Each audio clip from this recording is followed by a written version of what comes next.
So the game and Kanye West have come together to make a song called Easy, which samples Easy E's Easy E's a song from well, actually the single Easy Does It. Um Very notable sample used by Slim Thug, and a bevy of other rappers. So honestly, I'll tell you this, that Kanye West is like going through a personal attack on his life. Just in my own opinion, personal attack on his life. It's just too much going on, and I don't think he's crazy. I used to probably think that back some time ago, like, yeah, this man is crazy. Um, Asserting in his mental illness and everything like that, with him being bipolar. But now I think that Kanye is very strategic. He knows what he's doing, and he knows no matter what he does, people are still going to gravitate towards his music. People are still going to listen to anything that has to do with him, no matter what controversy is surrounding him, no matter if it's his divorce with with Kim Kardashian, if it's his ex wife Kim going out with Pete Davidson, or him being seen with this new girlfriend that he has, which I think is just a way to try to get over the fact that his now ex wife is going out with Pete Davidson. It's just like something to just like distract me from that, or him hanging out with Madonna and Antonio Brown, and just a bevy of people that it just seems weird for him to be hanging out with. I mean, I'm gonna be honest with you. I think it's kind of weird, just these random amount of people that he's just hanging out with. I don't know them. I, I don't know any of these people personally, but it just seems kind of like, I don't know, a little weird, just a little bit, for me to be, Kanye West and Madonna. I don't know. I don't know. Who else?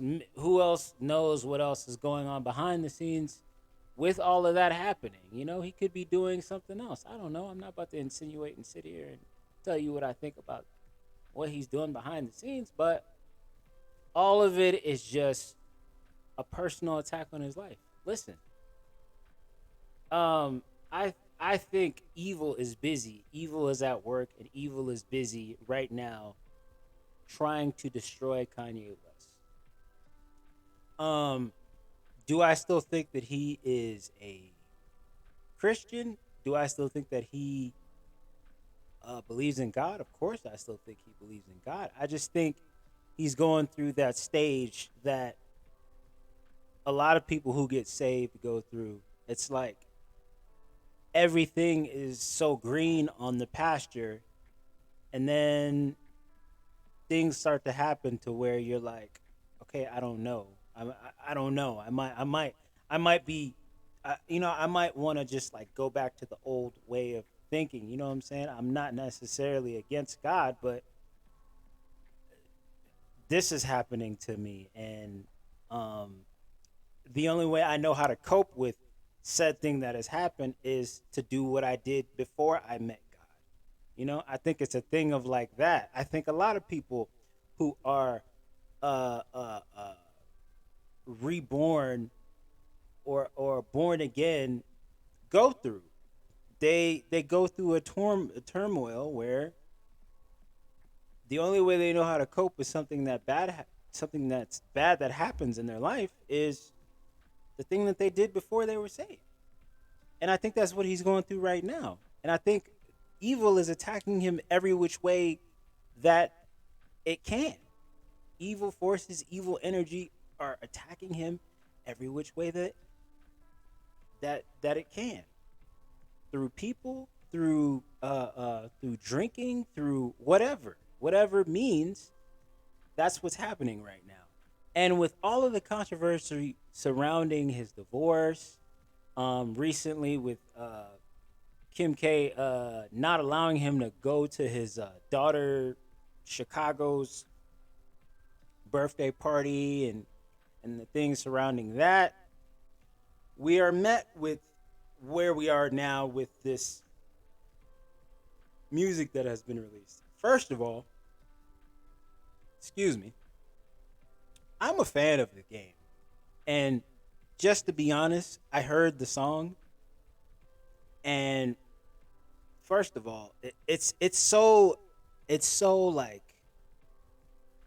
it's so refreshing to hear Game again. I ain't gonna lie, and especially in the magnitude that I'm hearing him in, I'm like, bro, it's like Kanye put a battery in his back. You know, this is produced by Whack 100. Not, I'm sorry, not Whack 100, but Whack 100 has something to do with it. He apparently he has a production credit on it.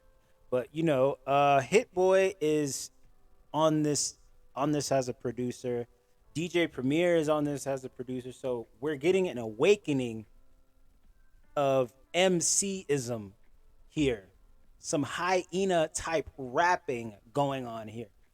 And like I said, it's refreshing to hear the game's voice in any capacity because you know he doesn't really rap anymore. He basically is retired, which I think is kind of BS because rappers don't really retire like that. They always end up coming back, you know? Like um yeah, so just to let like I'm not going to go all the way through it, but I'm just going to break down what I thought what bars I thought from just firstly on Game's side of this song that I thought were just dope as hell. I mean, his whole verse is dope as hell. Like, I mean, he starts off saying, "Started in my cutlass, clutching heat open, like it's an open oven, puffing chronic, puffing Biggie out the window, speaker subbing, run into the Crips. It ain't no discussion. Bullet wounds drenched in Hennessy and teaspoons full of Robitussin." That's some trapping that he's talking about. That's some rugged living he's talking about. He's basically giving you the means of what it was when he wasn't rapping. And you know, I kind of know I pretty much know the story from listening to the documentary and other albums that he's put out about, you know, about his life in the past before he became a rapper. Before he was this very prestigious uh, uh, award winning, award nominated rapper, this is what he had to deal with. You know? So as we continue on, he said, Compton's amazed Dr. Dre's percussion. God, please grant my nigga eternal life. We need the beats. Aftermath, where you fall asleep, you do not eat. And my belly is full, gorilla riding the bull, banana clips in the pool, swan dive, and clasa azul. It's fire. He's basically referencing back up here uh, Dr. Dre and, you know, all that has gone on with him with, you know, from him having almost pretty much like checking out to, you know, his divorce and everything like that. Um, he's basically asking God, you know, please grant Dr. Dre more time so we can, you know, embellish in his artistry with his beats, with his production, with his arrangements. You know, uh, Game is pretty much saying we need more of that. We need more of that. God, we need him here. You know, and then the last thing for him that I want to highlight here is this last part of his verse where he says, too many problems, too many YGs, so many ties to dollar signs, easy to end up on E. I got shot up like Columbine, the Crips descended on me. Signed my name on the dotted line, that was vengeance on beats. Right up here, where he has the little scheme with the rappers he did, the rappers and the singers he just named. He named Problem, he named YG, and then he tied it all back into Easy. E. It's all like his whole, like I said, his whole verse is just, it's a breath of fresh air to hear Game for real. Like I think it's just dope to hear. Now I'm just really gonna get to why I really am, bringing this up as like, a segment in this podcast. Let's get down to Kanye West's whole entire verse, okay? We'll get to the controversial part of it. So, okay. His whole verse is pretty much just a whole entire shot.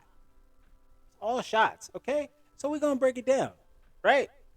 How I ain't bring nothing to the table when I'm the table. I'ma turn up the music, wake up the neighbors. I'ma get that thug life tatted across the navel. This is how I am in real life, not just on cable.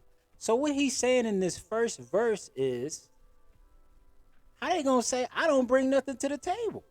How you gonna say I don't got nothing? How you gonna say what I bring don't mean nothing?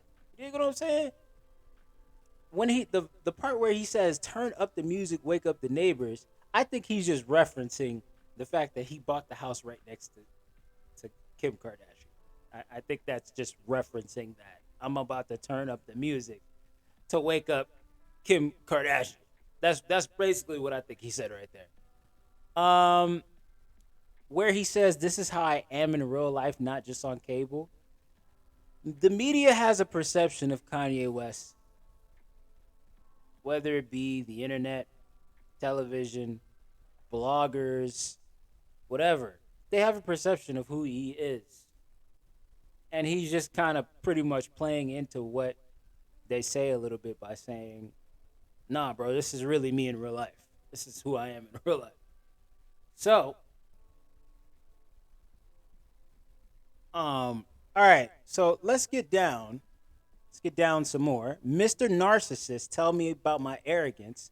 No more counseling. I don't negotiate with therapists. God, yay. Wanna let God in. But tonight, I guess I'll let my pride win. Cousin Dre sent me scriptures, helped me see life better. Nigga, we having the best divorce ever. Okay, so you obviously see. He's referencing Dr. Dre with his divorce, and now basically kind of like saying like, hey, bro, I feel what you're saying with the divorce thing. And Dr. Dre is pretty much like, I guess, reaching out to Kanye and pretty much telling him, hey, bro, we're going through the same thing. I just want to let you know that I understand, bro. So if we go to court, we'll go to court together. Matter of fact, pick up your sis. We'll go to courts together. He's obviously talking about Kourtney Kardashian. This is the first shot. No, wait. This is the second shot at the Kardashian clan. This is the second shot. This is the second shot. Matter of fact, pick up your sis. We'll go to courts together. That's obviously saying like, hey, bro, I'm gonna come to your sister's house.